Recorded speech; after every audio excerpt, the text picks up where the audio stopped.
Saya Desi Selviani, Anda sedang menyaksikan News Update Warta Kota.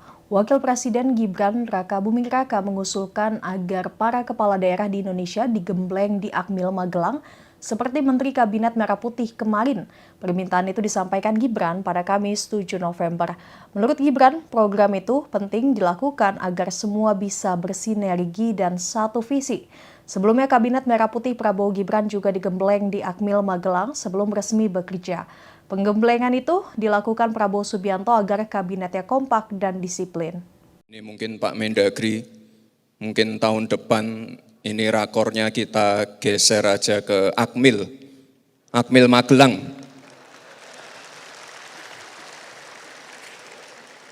Kita kemarin 3 hari, tapi mungkin untuk kepala-kepala daerah ya minimal 5 hari. Penting ini Bapak Ibu, sekali lagi, biar semuanya sinergi, satu visi, satu misi untuk Indonesia emas. Bapak Ibu yang saya hormati, dalam kesempatan ini saya juga ingin memberikan apresiasi kepada daerah-daerah yang memberikan perubahan signifikan dan juga pertumbuhan ekonomi di daerah.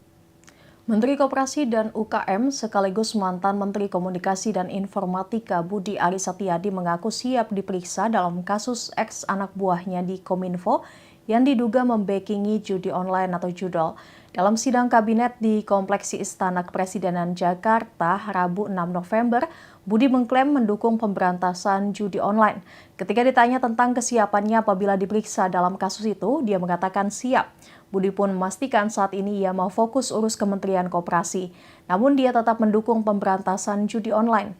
Dia turut mendukung Polri yang tengah menyelidiki kasus judol tersebut. Selain itu, Budi mengklaim tidak terlibat dalam kasus yang menjerat sejumlah pegawai Kominfo, yang saat ini menjadi Kementerian Komunikasi dan Digital atau Komdigi.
Polres Metro Jakarta Barat menggerebek sebuah rumah mewah di kawasan perumahan Cengkareng Indah Kapuk, Jakarta Barat yang diduga dijadikan markas aktivitas judi online.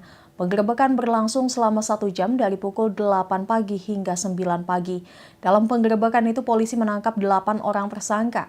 Kapolres Metro Jakarta Barat Kombes Pol M. Syahdudi menuturkan 4 tersangka pertama ditangkap pada Kamis 7 November dan 4 tersangka lainnya diamankan pada Jumat 8 November. Para tersangka yang ditangkap di lokasi adalah inisial RS, DAP, Y, ME, RF, RH, AR, dan RD. Selain menangkap para pelaku, pihak kepolisian juga menyita sejumlah barang bukti yang digunakan dalam operasi ini. Di antaranya laptop, monitor, kartu ATM, ponsel, printer, dan bubble wrap. Semua tersangka dan barang bukti kini telah diamankan di Polres Metro Jakarta Barat untuk penyelidikan lebih lanjut.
Aksi demonstrasi turut dilakukan para siswa-siswi sekolah dasar atau SD di Teluk Naga, Tangerang, Banten pada Kamis 7 November.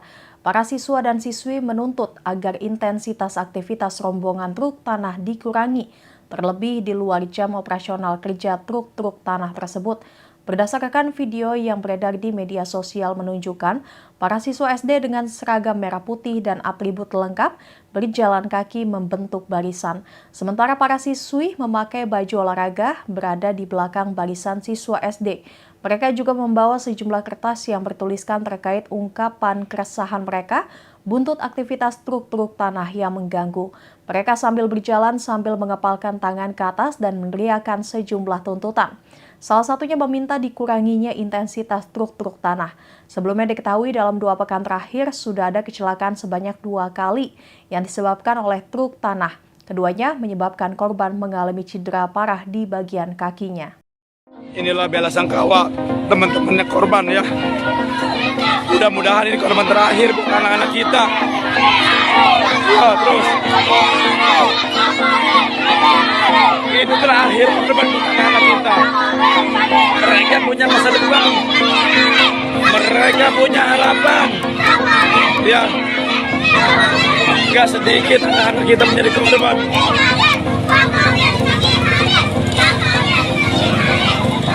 Ya. Ini teman-temannya ya. Teman-teman korban semuanya. Ya. Ini teman-teman korban. Mereka ada kekhawatiran dan ketakutan. Mobil menyambar nyawa. Ya. Ini teman-teman korban. Kita stop biar pemerintah yang buta, yang budak menyaksikan. Ya. Inilah bela sangkawa teman-temannya korban ya. Mudah-mudahan ini korban terakhir buat anak-anak kita. Ya, terus. Pasukan Perdamaian PBB atau UNIFIL melaporkan bahwa 5 tentaranya terluka dalam serangan drone Israel di Lebanon Selatan pada Kamis 7 November. Tentara yang terluka diketahui bagian dari kontingen Malaysia yang baru tiba di wilayah tersebut. Para korban pun langsung mendapatkan pertolongan di lokasi oleh Palang Merah Lebanon. Dikutip dari Tribun News, selain prajurit UNIFIL, 3 tentara Angkatan Darat Lebanon juga terluka dalam serangan tersebut. UNIFIL lantas mengeluarkan pernyataan yang mendesak agar semua pihak menghindari tindakan kekerasan yang berisiko terhadap keselamatan pasukan perdamaian dan warga sipil. Seiring dengan itu, militer Lebanon menyatakan bahwa 3 orang tewas akibat serangan Israel yang menargetkan sebuah mobil di dekat pos pemeriksaan awali kota Sidon. Serangan Israel terhadap wilayah Lebanon Selatan termasuk pinggiran kota Sidon yang berpenduduk padat telah meningkat dalam beberapa pekan terakhir. Selain itu, Israel semakin sering melancarkan serangan drone yang menargetkan kendaraan di berbagai wilayah. Sementara itu, UNIFIL terus berupaya menjaga stabilitas dan meminta semua pihak untuk menghindari tindakan yang mengancam keselamatan penduduk dan pasukan mereka.